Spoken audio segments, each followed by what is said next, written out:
என் வாழ்க்கையை நான் திரும்பி வாழ்ற மாதிரி ஃபீல் பண்றேன்.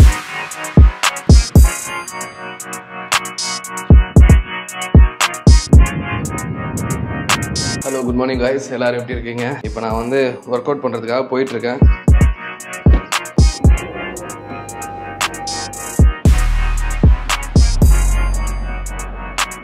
ஏழு வருஷத்துக்கு முன்னாடி இந்த நோக்கியா மொபைலை வச்சு தான் என்னுடைய முதல் யூடியூப் வீடியோவை ஷூட் பண்ணி எடிட் பண்ணி நான் அப்லோட் பண்ணேன். ஸோ இன்னைக்கு வந்து என்னுடைய யூடியூப் ஜர்னி எப்படி ஸ்டார்ட் ஆச்சுன்றதை வந்து உங்ககிட்ட சொல்லணும்னு ஆசைப்பட்டேன். என்னுடைய ஃபர்ஸ்ட் வீடியோவை ரொம்ப நாளைக்கு அப்புறம் பார்க்க போகிறேன். ஆக்சுவலாக என்னுடைய முதல் சேனலோட பேர் வந்து ரோட்ஸா பேஜ். அதான் என்னுடைய ஃபர்ஸ்ட் யூடியூப் சேனல். ஸோ 7 வருஷத்துக்கு முன்னாடி ஊட்டி ட்ராவல் vlog அப்படின்னு போட்டு எபிசோடு 3ன்னு போட்டிருக்கேன். ஐ திங்க் அதுக்கு முன்னாடி ஒரு 2-3 வீடியோ ஷூட் பண்ணேன். பட் அதெல்லாம் நான் போஸ்ட் பண்ணி டெலீட் பண்ணிட்டேன்னா என்னன்னு தெரியல. பட் இதான் என்னுடைய அஃபிஷியலாக இந்த வீடியோ இருக்கட்டும் அப்படின்னு சொல்லி நான் யூடியூப்ல போட்டிருக்கேன். ஓப்பன் பண்ணலாம். இன்ட்ரோலாம் பார்த்தீங்களா? அப்போ இந்த ஷாட் வந்து நாங்கள் போட்டில் போகும்போது எடுத்தோம். Welcome to Ooty. Ooty wow, செம்ம ஷாட்டு. இன்னும் ஒரு 83 கிலோமீட்டர் நம்ம போனோம். Government bus. சத்தியமாக இதை மறக்கவே முடியாதுங்க இந்த ஃபீலிங்கு. இந்த டாக்ஸி டிரைவர் அண்ணாவை நாங்கள் வச்சு செஞ்சுட்டோம் அன்னைக்கு.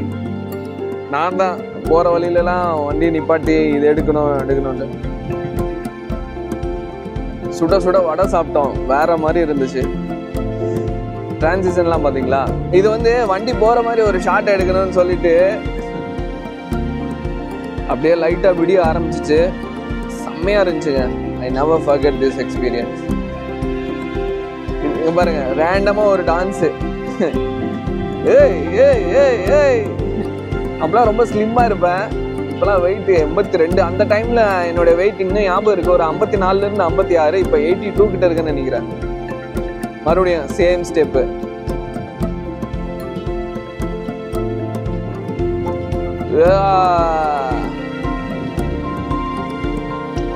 லைக் அப்பவே எனக்கு அந்த சினிமேட்டிக் சீக்வல்லாம் புரியுது. லைக் நான் அப்படியே வச்சு கரெக்டாக எடுத்துருக்கேன். இப்படி பண்ணால் நல்லா இருக்கும் அப்படின்ட்டு. இப்போ ஒரு சீன் வரும். நான், என் தம்பி, என் நிருபன் எல்லாரும் ஒரு மரம் ஒன்று உடஞ்சி கிடக்கும் அந்த லேக் பக்கத்தில். அது மேலே ஏறி உட்காந்து இப்படி ஆடுவோம். அது ஆளையே மேலே தூக்கி போடுற மாதிரி பயங்கரமாக பம்பி ஆகும். எனக்கு வீடியோ ஷூட் பண்ணுறது, எடிட் பண்ணுறது ரொம்ப பிடிச்சிருந்துச்சு. அது ஒரு காரணத்துக்காக மட்டும் நான் கண்டினியூவாக வீடியோஸ் மேக் பண்ணல. யூடியூப்பில் வீடியோஸ் போட்டால் பணம் சம்பாதிக்கலான்றது எனக்கு அப்போவே தெரிஞ்சிச்சு. அதுக்காக தான் நான் வீடியோஸ் கண்டினியூவாக போட ஆரம்பித்தேன். ஆனால் ஒரு 6 மாதத்துக்கு அப்புறம் நான் பயங்கரமாக ஃபெயில் ஆகிட்டேன். ஏன்னா நான் போட்ட வீடியோஸில் வியூஸே போகல. வியூஸ் பண்ணால் தானே யூடியூப்லேருந்து பணம் வரும். அதுக்கப்புறம் நான் அதை ஒரு 2-3 மாதம் ஐ திங்க் ஸ்டாப் பண்ணிட்டேன்னு நினைக்கிறேன். அதுக்கப்புறம் என் வாழ்க்கையில் நிறைய மோசமான விஷயங்கள்லாம் நடந்துச்சு.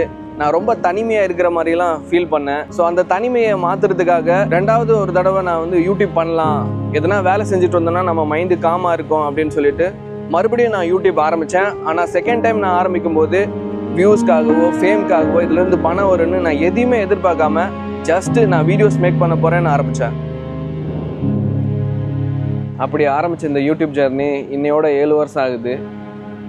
யூடியூப்காக ஒரு சில நேரம் என் பாக்கெட்டில் ₹1 கூட இல்லாமல் ஆயிருக்கு. இன்னும் ஒரு சில நேரம் நான் 100 கிராம்ஸ் கடன் வாங்கிட்டுலாம் வீடியோ ஷூட் பண்ண போயிருக்கேன்.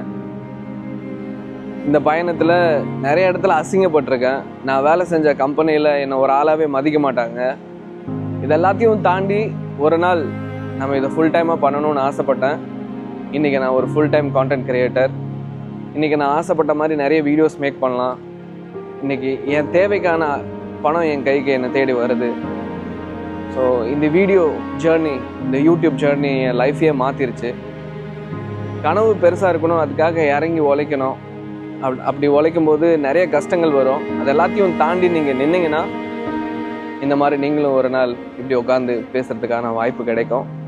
இந்த உலகமே என்னை பார்த்து கைத்தட்டி நீ ஜெயிச்சிட்ட மாறா அப்படின்னு சொன்னால் தான் நான் சந்தோஷமாவேன்னு நினைக்கல. நான் இப்போ மனசார சந்தோஷமாக இருக்கேன். எனக்கு தேவையான விஷயங்கள் எனக்கு கிடச்சிருச்சு. இதுக்கு மேலே thank you so much for every thing அப்படின்னு சொல்லிகிட்ருக்கேன். ஸோ இன்னும் நிறைய தூரம் போகணும். மக்களாக நீங்கள் எல்லாரும் சப்போர்ட் பண்ணலன்னா இது இந்த அளவுக்கு பாசிபிள் ஆகிருக்காது. ஒருவேளை நாளைக்கு யூடியூபே இல்லாமல் எல்லாமே என் கையை விட்டு போனாலும் நான் கூலி வேலை செஞ்சுட்டு கூட அன்னைக்கு நான் வீடியோஸ் மேக் பண்ணிக்கிட்டு தான் இருப்பேன். ஏன்னா எனக்கு அந்த அளவுக்கு இது மேலே இன்னைக்கு காதல் வந்துருச்சு. இது ரொம்ப நீண்ட தூர பயணம். உங்கள் எல்லாருடைய அன்பும் சப்போர்ட்டும் எனக்கு தேவை. See ya.